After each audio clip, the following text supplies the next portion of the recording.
Hey everybody, we're live and we're waiting for Eric Bieniemy, who's at podium 10 at 11 o'clock. I hear some mutterings back there. And so this screen for podium 10 should switch over. And if I, or somebody said they had to drink of water. Let me try something here. Sometimes what happens is that you join now and you find that it's going and it's weird, and see there's podium 10. Let me make sure that you're seeing what I'm seeing. You are seeing it. Welcome back. I'm expecting this to change over to an image at some point in seconds. So you can hear the rustling, right? And you can, yeah. But I don't see anything. That's interesting. What's going on?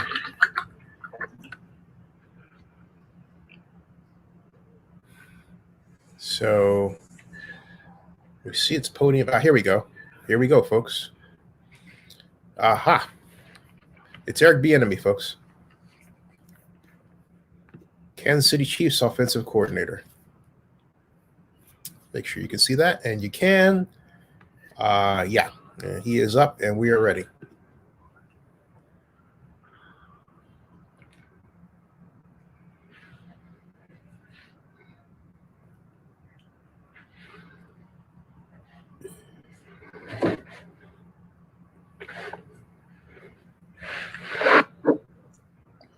Hey, Coach. Good morning. How are you? Good morning. How you doing? Good. Let's go ahead. Let's go ahead and let's start with Jonathan Scott. Okay. How you doing, Jonathan? Well, hold on one second. I don't have the capabilities to unmute. Okay.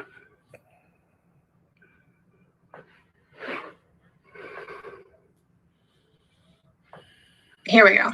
Go ahead, Jonathan. Thank you. Good morning, Coach. How are you doing? Good morning. How you doing? Not too bad. Thank you for asking. What do you think is the biggest challenge or hurdle that you face in this preparation for this year's Super Bowl compared to last year's? You know what? One of the biggest things is just making sure that we don't take this opportunity for granted. One thing that, in preparing, you just want to make sure that we're continuing to eliminate the distractions. We want to make sure that our guys are focused on the daily task. We want to make sure that we're on the same page and that we're over communicating with clarity. Then on top of that, we get our guys to come out and perform to be at their best. So far, so good. Our guys have maintained their focus. They've done a heck of a job throughout the course of the week. Going into this week, they're ready. They're excited about the challenge. And I tell you another thing, we just need to make sure that we're doing an outstanding job protecting the football. With all that said, as far as us taking care of our business, but on top of that, we got to take care of the football to give ourselves a chance. Thank you, Coach, and happy Black History Month. Thank you. We'll go next to Sam Mellinger. Go ahead, Sam. How you doing, Sam? Good, thanks. I'll have a quick follow-up if that's all right. Eric, this is the second straight Super Bowl, right, where your sort of continued employment with the Chiefs has been a topic. You always have a smile on your face. I'm just wondering, where do you go to sort of deal with the frustration that I know you feel? Where do you go to deal with that and keep on keeping on? Here's the unique part about that, Sam. I learned a long time ago to learn how to persevere through adversity. But the beauty of it is not so much that I have to persevere, because that's going to take care of itself. It's making sure that whatever is taking place with Eric Bieniemy isn't becoming a distraction and us pursuing our dreams and our goals. So one thing that you got to understand, I'm going to focus on what I need to focus on. Then it's time to turn the page. So at the end of the day, I want to make sure that our guys are ready. Okay, they're mentally prepared. They've watched all the film that they need to watch. On top of that, all right, they've gone out there, they physically put themselves in the right positions by working their tails off and applying everything that we've asked them to do to make sure that they're ready to play. That's how you get past that. You move on by making sure that we're focused on the goal. And the goal has always been to win the Super Bowl. Okay. The other thing I wanted to ask, I know this isn't your focus right now, obviously, but are you getting any kind of constructive feedback from these teams about why they went a different direction? And are you altering your sort of presentation or interview that you do going forward? You know what, at this particular time, I haven't had an opportunity to reach out to anyone to receive any feedback. I'll take that time after Sunday to sit back and reaching out, and then we'll just go from there. But like I said, Sam, when it's all said and done with, we got from today until Sunday, all right, till kickoff. My focus is making sure that the Kansas City Chiefs are ready to play and that we're going out there to take care of business. I'll handle Eric Bieniemy's business, okay, on Monday, sometime Monday evening or even Tuesday after I take a nap or a nice long night of sleep to start worrying about what I need to be concerned with me moving forward as far as the interviewing process went. I hear you. Thank you. We'll go next to Nate Davis, USA Today. Go ahead, Nate. Hey, Eric. Along the How you same, doing? Robert Saleh said before this hiring cycle.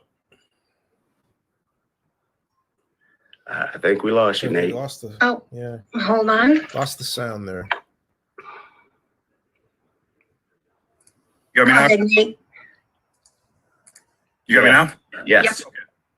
Yeah, Robert Saleh, EB kind of said at the beginning of this hiring cycle that the worst case scenario for him would be going back to San Francisco 49ers as their DC, and that would be a pretty good outcome, all things considered. I just wanted to ask you, obviously you're in a pretty good situation, all things considered. Is it about also for you getting the right job and what that looks like as opposed to just getting any job?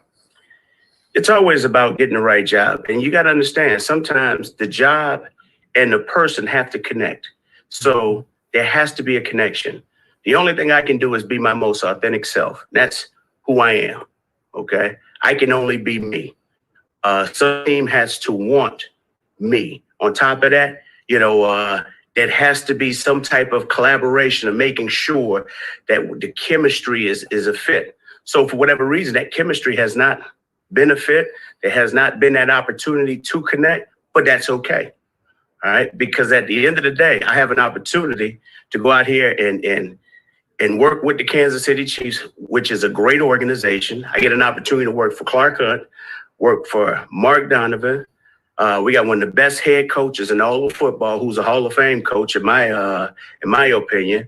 And then on top of that, we got one of the top GMs in all of football. So I'm excited about the opportunity that has been presented to me. The other stuff, I can't control that. That is out of my control. The only thing that I can worry about is today, all right, and moving forward and what I need to do to help our guys to be at their best come Sunday. We'll go next to Haley Lewis. Go ahead, Haley. Hey, Coach. Good to see you. I wanted to talk to you about Sammy Watkins being back at practice on Monday, kind of how he's looking and just how big of a leader he is off the field. He's always one of those players, who talks about not caring so much about the money, not caring about the catches or the stats, but caring about his teammates and getting that another ring. You know what? It's always good to have Sammy around. When Sammy's healthy and he's at his best, we're a much better team. And so when he's around, one thing I will say, not just Sammy, but all those guys do a great job of challenging each other. That's the thing I love and respect about that group. And that starts with Greg Lewis. Greg Lewis is a hell of a coach, a receiver coach. He does a great job of motivating those guys. He does a great job of teaching those guys. But on top of that, and it starts at the top with Coach Reed, he allows their personalities to show. And so with that unique group of people, Sammy brings a different presence just because of his physical nature of who he is. He's always talking to those guys about certain things that he feels that can possibly help them, or vice versa, where he's taking advice from them as well. But the thing is that I love the chemistry that they have. I love the connection. And I just love the unique way that Coach Lewis and his assistant, Dave Girardi, does a great job of working with those guys. And the dynamics of that unique setup and that communication is great, because that group has helped us out tremendously. Thanks, Coach. We'll go next to D. Orlando Ledbetter. Go ahead. D. Greetings, Eric. I'm pretty sure I know where you learn to persevere at. Oh, yeah. But just getting ready for the game, what do you all do to offset the Tampa Bay pass rush, which we've seen get kind of riled up here in the playoffs? You know what? Coach Todd Bowles has done a hell of a job with those guys. And you're talking about a great coach who's happened to be a great leader of men, who has a great scheme. And obviously those guys have bought into what he's doing, because those guys are playing outstanding. And as we all know, regardless of what side the ball that you're on, everything starts up front. Those guys up front are doing some things. They're getting after the pass rusher. They're getting upfield. They're creating havoc in the run game. They're also creating pressure in the pass game. So one thing that we have to do, we have to neutralize their rush. We have to make sure that we're assignment sound, that we're playing assignment sound, that we're protecting and keeping the integrity of the pocket to give Pat an opportunity to step up and do what he needs to do. But on top of that, when it's all said and done with, we just got to knuckle up and go play, and play for 60 consecutive minutes. If something bad happens and the player gets beat, oh, well, that happens, We're not going to worry about that play. The only thing that matters is the next play. And we want our guys to have that focus and that temperament, because we want to play this game one play at a time, but also understanding how much of a challenge it's going to be, to making sure that we can sustain that high level of play for 60 consecutive minutes. We'll go next to Matt Baker.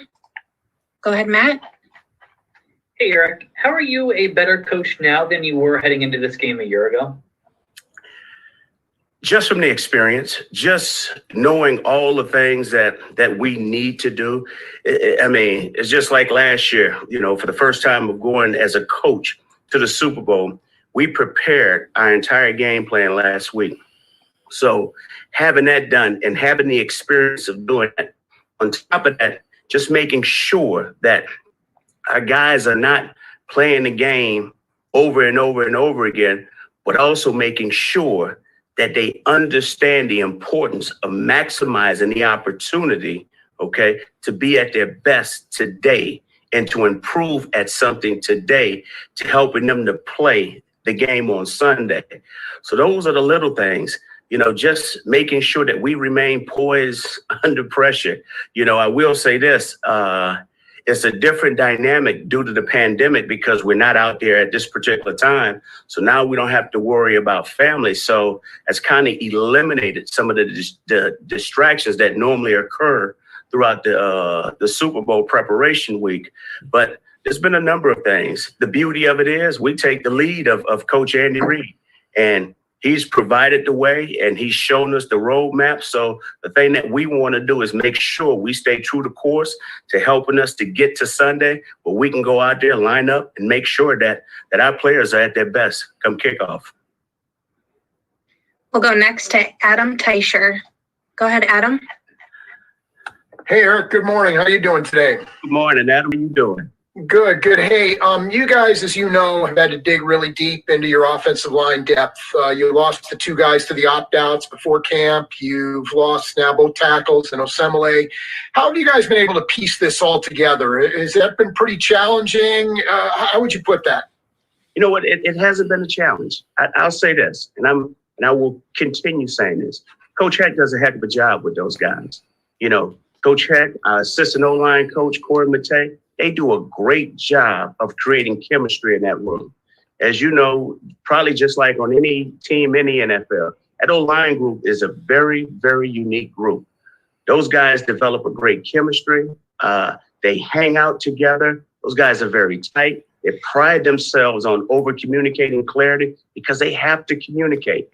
But on top of that, we train our guys all right, to make sure that they understand at any given point in time in the season, your name can be called upon to be at your best. And when that particular situation arises, all right, you have to make sure that you're ready. We never ever want any players to ever get hurt. Okay, you don't ever want that. But one thing that we do a great job of, and Coach Heck does, we do a great job of developing our O-line. All right, position flexibility means a lot. We want guys that can line up and play a number of positions, not just a left tackle or a right tackle. All right, we need guys who can go out and snap the ball, who can play guard, or who can play tackle. Those are the guys that bring a tremendous amount of value to our organization.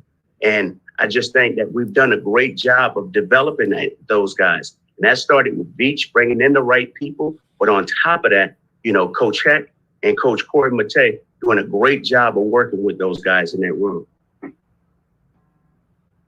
We'll go next to Harold Kuntz. Go ahead, Harold. EB, how we doing this morning? Doing good. Harold, how you doing? I'm here. Hey, on the other sideline, you've got a situation where there's 3 coordinators, special teams, offensive coordinator, and defensive coordinator, all of which are African-American. I'm just curious, just your thoughts on how that has kind of developed to a point where you have 3 coordinators on a team, which you don't see often, and just your thoughts on how things have maybe progressed, even though besides your situation, how things have progressed in the NFL with coordinators of color being in the league. Well, I mean, here we are. I mean, first of all, we're all in the Super Bowl together, so that says a lot about what we've accomplished together, you know. But one thing I will say is, I heard Todd Bowles say this last week to Peter King. He mentioned this. You don't ever want to be recognized for what you do by your race or your color. You want to be recognized in this profession by how great of a coach you are, or how much of a leader of men that you are, and how much of an influence that you can have on the people in that building that are working with you and that are working for you. So those are the things that matter. Yes, we do have 4 coordinators that's going to be participating in this Super Bowl.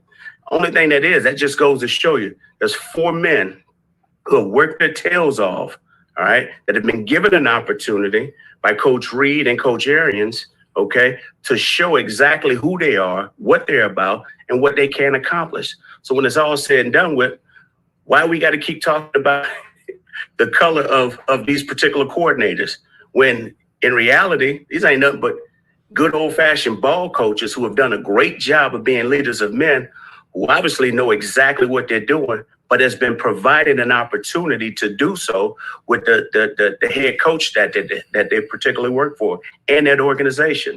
So it just goes to show you that there are great coaches in this league, all right? And plenty more need to be given those same opportunities and given those same windows to go through.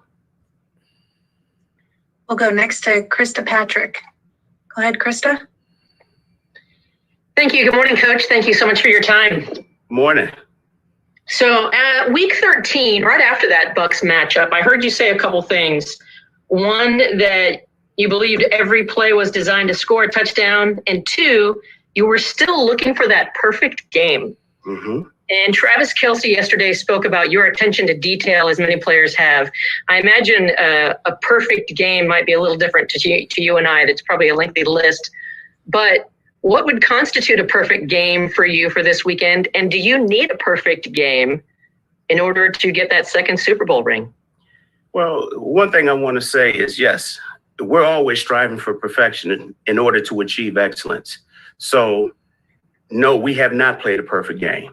And a perfect game is when we can go out as an offense and score every drive.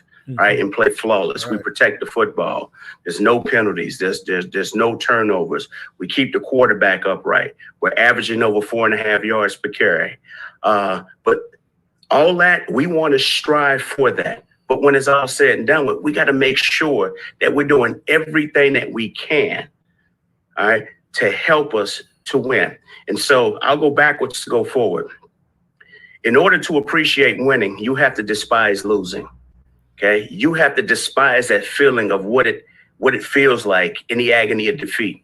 you want to make sure throughout the course of the week of preparation that you're doing everything under the sun to make sure that your guys are getting the right information, that they understand exactly the scheme that they're going to be playing against. But on top of that, you want to make sure that those players are going out there and making the most of it by working their tails off, understanding the importance of route depth discipline. How's an O-lineman going to fit in a run scheme? So the thing is, we want to make sure that our guys are striving for perfection all week long to give us that opportunity, right, to pursue that excellent, opportunity that we will have on game day. Because when it's all said and done with, I explain to these guys on a weekly basis throughout the course of the game, you may be given, regardless of what position that you play, you may be given an opportunity to be great, right, 3 times in that particular game. The question is, have you mentally, all right, and physically prepared yourself for those defining moments? So it's our job to make sure that they're chasing that perfection and striving for it throughout the course of the week. Because come game day, that's when you maximize it and you make it happen. Thank you, Coach. You're welcome. Let's go next to Therese Paylor. Go ahead, Therese. TP. Coach Bieniemy, how are you doing today, man? Doing good. How you doing? Long time no see, bro. Yeah. Hey, listen. You know, I'm working hard too. I understand, bro. I got a 2-part question for you, though. Yes, sir. I know your mentality about work, right? I know that you kind of just worry about getting better every day and controlling what you can control. So I apologize if you answered this already, but I think it's important. Mm-hmm. How do you go about making sure that you do those things you need to do and not getting distracted from, hey, interview here, even interview here, didn't get the job? Like, how do you separate and compartmentalize those things so that you make sure that you focus on keeping the main thing? And I do have a follow-up. Well, one thing that I've learned is to focus on the task, okay? And the task has never changed, okay? The goal has never changed. Our goals, all right, are simple. We want to win the AFC West, which we did. We want to establish home field advantage, which we did. And then we want to win the Super Bowl. So one thing, that's always our focus in this building. So my job is to make sure not only are our guys focused, but I also have to practice what I preach. And so within that, I mean, we've had a great deal of success here, would have put me in, has placed me in a situation where I've been recognized to interview for some jobs. And so those interviews, for whatever reason, I have not been hired, which is okay, because at the end of the day, I still have an opportunity to go out there and help our team to pursue and obtain our goal. And so, yes, there is a focal point where you're focused on that interview. But once that interview was over, now it's time to turn the page. You know, I can't sit here and dwell in pity, you know, because when it's all said and done with, I have a responsibility to the Kansas City Chiefs. I have a responsibility to Coach Reed. I have a responsibility to this entire offensive coaching staff and our players to make sure that we're mentally and physically ready to go come game day. But that's who I am, okay? And that's how I operate. Gotcha. And all right, that leads me to this next thing here. Number one, is it weird for you to keep seeing your name pop up in stories all over the place? Like, I know you're not like somebody who like enjoys all that. Like, I do wonder, like, sometimes if you're like, guys, like, why does my name keep popping up? Number one. And secondly, I think it'll be helpful if you kind of walk through some of the things that you've done during the off seasons, during the season to improve as a coach, improve your knowledge of the game, just keep getting better at what you do. Well, first of all, to answer your question, no, I did not ask to be the poster boy of this particular situation that I have experienced. At the end of the day, the only thing that you want to do is be recognized for all the things that you have accomplished. And for whatever reason, that has not happened. And that's okay. Because the only thing I know what to do is to just go back to work and continue chopping wood. Because that's who Fern, Andy Marie, Gibson raised. Okay. you didn't know who that was. It's my mother. She raised me to make sure that I stay focused, right? And I just continue chopping wood.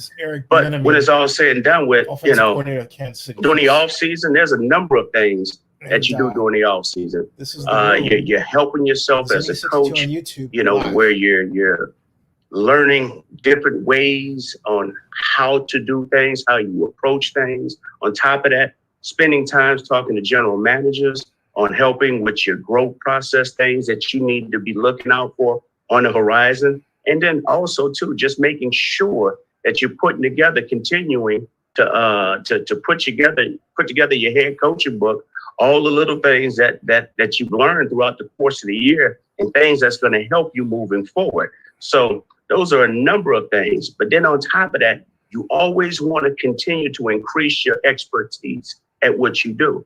So there's teams to study. There's things to continue to grow with, and also to study different defensive schemes that are on the horizon. So there's a number of things in which I do during the off season to help my football intellect, but also to help me to grow as a person in this industry. All right. And a part of that also too is taking some time off and spending time with my family and enjoying them as well. So I can't utilize all my time, but I will say this, my off time, I utilize it as efficiently as I can to help me as a person to grow. And then when it's all said and done with, my job is to make sure that all the knowledge and wealth that I have gained in this industry, right, I need to make sure that I'm passing this information along to the next man so he has an opportunity to climb up that ladder as well. With that, thank you, Coach. We will see you later. That's it? You're done. Yeah. Oh, wow. That was fast. That was fast. Yeah. Thank you for your time. All right. Are we still live? Yeah, we're You still are. live. We'll see you on the other side. Yes, ma'am. Wow. Man. Little folks, man. Jeez. Don't get a chance to get a question in. Well, enough whining from me. I'm going to go over. He's got his mask on. See, he's putting on the mask. By the way, he's double masked. Look at it. He's got a double mask. But I'm going